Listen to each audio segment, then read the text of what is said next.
morning, Renaud and Mighty. Nice to meet you this morning. Good morning, Chris.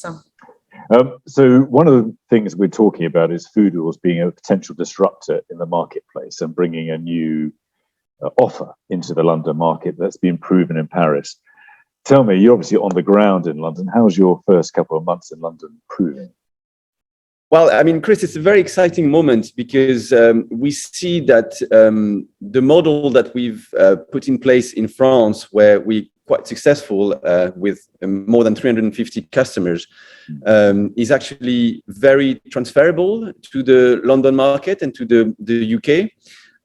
We see the same needs that we see in France with companies looking for conveniency and at the same time good and healthy food for their staff with a minimum investment. And this is what we see as well in our in the first discussions that we see that we have with our customers, where they come to us because they looking for a food solution that is extremely flexible to manage the difference in volume with staff coming to the office or working from home. And at the same time, they don't have space to have a fully equipped kitchen. So our solution with 1 square meters, you can basically feed 50 people. So the needs are extremely transferable. That's good. And your journey in Paris, how long did that take to find its feet? So you mean we started in Paris 6 years ago, and the journey has been, exponential since then. We started with we own all our technology, so we own the fridge technology, the software behind, the recipe. And that has proven very valuable in the whole business model, because we can really adapt ourselves to our customers, and we see with the recent COVID episode that this model with a big flexibility is actually very much in demand. And to give you an idea, it's been 2 years that we're doubling every year, and we keep receiving, demands from very varied group of customers and very broad market. That's encouraging, isn't it? That's good growth during this difficult time. Because actually, one of the big USPs I think people miss, they understand the fridge piece, but you deliver and produce your own food as well, and actually make sure it's continuously stocked. This is correct. So for the London in France, typically we go through caterers. We also produce a little bit of the food, but the main bulk of it is produced by caterer. To give you an idea, last year we produced 1 million dish in France, and mainly through caterers. In the UK, because we wanted to be completely adapted to the UK market and the UK needs, we decided to have our own chef, our own kitchen, to be able to be extremely reactive to British taste, habits, and really be extremely reactive when a dish doesn't work, and we work it and all change it very quickly. No, that's impressive. And Mighty, from your side, obviously, what's attracted you to Foodles, and what do you see as the opportunity? There's a huge opportunity on the British market, to be honest with you. I know that the market really is used to different type of companies like Eat, Just Eat, or Deliveroo and everything. We are the solution, to be honest with you, for all these companies where they want to keep their employees, make them happy, having this perk, having this food on the spot, freshly prepared by a chef, and with at a great cost. I mean, this is like a recipe to success. I mean, and also, you know, we see as well, CSR is a core value to us, and we see with all the deliveries, with one delivery, we're feeding 50 people. We're using reusable container to avoid waste and throwing away basically all the dishes. And with our solution, because we also monitor with AI the consumption of each fridge, we know exactly how much we should put in the fridge to avoid waste. To give you an idea, a normal canteen would have on average, you know, 16% waste food. With our solution, we go down to 8%, and we're trying to push it down, keeping the same quality, the same freshness, and the same offer. So it's really, CSR is a really strong value, and we see a massive trend in the UK and everywhere in the world where, you know, we need to focus on waste. We need to focus on making sure that we are environmentally friendly. Yeah. And this is a strong demand from our customers. And I think that's the real development I've seen in the last year or so, is that balance between service and technology. And then add in the social piece, because actually that is relatively new, isn't it? Indeed. I mean, it's a mix of indeed technology and service. Technology being the fridge and how convenient it is, and and bringing the fresh food, and the service. You know, everybody wants to eat for lunch, and everybody wants to eat good food for lunch. And this is how we mix the two, having a nice tech around the fridge and very user friendly, and associated with great food at an affordable price. I mean, to give you an idea, the main meal that we have, which are, you know, quite consistent, is 400 grams. We would be at 590 in terms of cost to the user, which is, you know, almost unbeatable on the market. I don't understand that completely. And actually, your two core markets you've been getting traction on are hotels and corporate. Is that fair?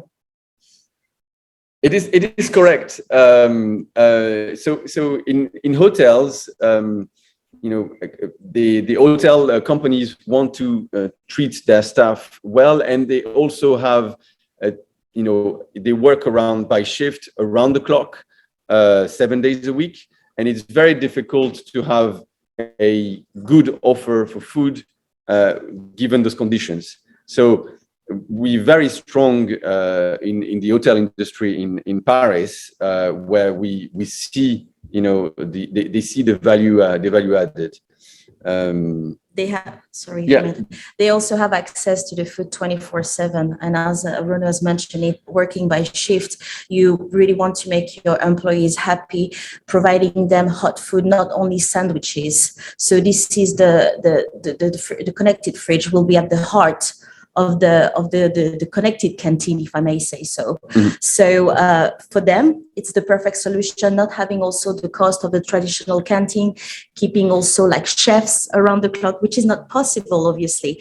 And I think that's where Foodles take all the sense of providing that kind of service. Yeah. And maybe to add on the corporate side, we see also in London, and it's very different. It's a bit different from what happens in France. In the corporate, we can see the financial services being also in strong demand for our services, because they don't have a lot of space in their office. They want to keep their staff, you know, well taken care of, and the staff usually don't have a lot of time for lunch. And so they really see the value added of an offer like Foodles, and they also we working with Foodles. I come back to the CSR, but we're working on becoming a B Corp, which is also something that large corporates are very sensitive to, because also they want to make efforts in terms of CSR, and working with us is working with a company that is working towards the B Corp certification. Yes, surely, first of all, with the waste management, but also knowing that you have one delivery person who will be taking care of the deliveries. You wouldn't have like 10,000 people coming and going into the office. One person once in the morning will come and deliver the food, which does help, definitely. No, I understand The that. relationship with the corporates. No, I think that B Corp thing is actually quite interesting as well. And that whole social piece does run for your organization, doesn't it? It's something you take very seriously. Where did that come from? I think it's at the heart of the two founders, Clément and Michael, who straight from the beginning put that into the DNA of Foodles, where, for example, all the delivery drivers are employees. They have a full-time job. We are very focused on the waste. We are the one who are innovating on the reusable container, because we know that this is something that is a pain point in companies, and this is really their mark, and this has been reinforced more and more over the past several years with the evolution that we see and the context that we see. Really interesting. You mentioned obviously London has its differences. What differences have you found? So obviously British people and Londoners like to eat well. That's one thing that we share with the French. But the way they eat at the office is slightly different from the French. A French person would probably take one meal with a starter, a main, and a dessert, and that would be it. In London, you see people having breakfast at the office. They also have they're snacking a little bit more during the day, having a mid-morning snack, maybe a lighter lunch, maybe an offer that is a little bit stronger around the sandwiches. And so that's why we are so we created our own kitchen to be able to adapt completely to the way British people eat. And the second thing that maybe we noticed as well is that there's not a large offer of canteen in office building, and so very often you only have a little kitchen where you can do a bit of tea and have a fridge. That's it. In France, it's almost mandatory to have a large kitchen at the bottom of a building. In the UK, you don't, and that makes the Foodles business model even more relevant to the London market. Really interesting. COVID obviously changed things a lot. How have you seen the narrative change during the last 2 years? So to be honest, during the COVID, we kept growing because companies saw the value of having a solution like Foodles that really doesn't need any staff and can also manage the volume in a more efficient way, in a more reactive way. And so the COVID has, in a way, reinforced the business model, the Foodles business model. And you can see in France, which is a much more mature market in this industry, I'm talking about the connected fridge and solution like we offer. You can see a shift from large canteen where you have to do a massive initial investment, which can be all the way up to 200,000 euros, to fridge connected, easy to implement. Basically, you sign a deal with us. 2 days later, you can have a fridge with the food in it. So that makes it extremely reactive, extremely fast, and very easy to use, and also very cost efficient. So in a way, the COVID has accelerated a movement that had been initiated over the past 6-7 years.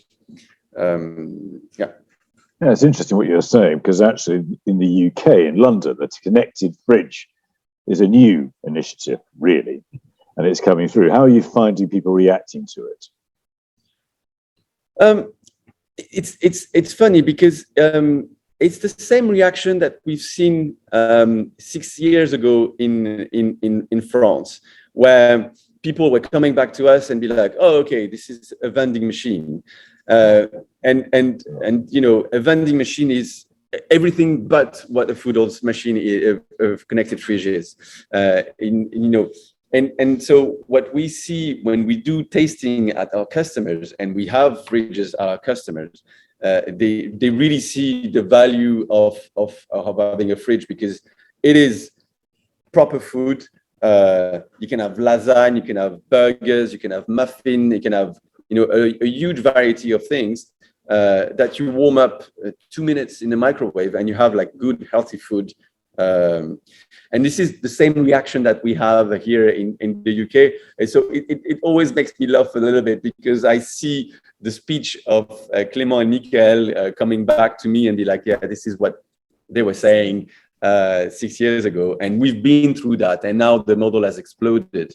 And it's interesting that what you were saying as well, because we see, for example, in the discussion that we're initiating with NHS, where it's very, very the same problem that they have in the hotel industry, where they need to feed their staff around the clock with decent and good meal. At the moment, this is not what they get systematically in hospital. And so that's why we initiated discussion with them, where they see the value of our solution. I think those large organizations that are 24/7 must be very fertile ground for you, because traditionally people at night, particularly night shifts, can't access great food, and the NHS obviously is a classic. But other organizations, this actually changed those dynamics a lot, doesn't it? Totally. It's totally that. So, obvious question, what are your aspirations in year one? It's always hard to get going, isn't it? Apart from huge success, of course, but beyond that, what are your aspirations? So we know that there's a groundwork that we need to do to take away from the mind of British people that it's a vending machine that you need to warm up with a microwave. And so there's a groundwork that needs to be done. And so our expectations is that it's going to be, it should be slow at the beginning. But it's been now 2 months that we are open, and we already have 3 customers running. So it's actually faster than what we thought. And the discussion that we have with all the pipeline of customers that we have, they're all extremely enthusiastic. And so what we experience is that it goes a bit faster than what we anticipated, meaning that I think the market is ready for a solution like this one, and they were kind of waiting for something like this arriving to fill a gap in their needs. So to come back to maybe some numbers, we expect to be at around 100 live customers by the end of next year, and it is a reasonable target, given the conversations that we have with pretty large corporate who are telling us, okay, well, if the pilot that we're having with you works, we're going to implement in the 10 other buildings that we have in London, or we're going to implement it in the 2 or 3 clinics that we have in London. So this is the kind of conversations that we have at the moment with customers. Look, I wish you every success. I think no doubt you do well, and it is an interesting disruptor in the marketplace. May I thank you for your time this morning. Thank you very much. Thank you, Chris. Thank you, Chris.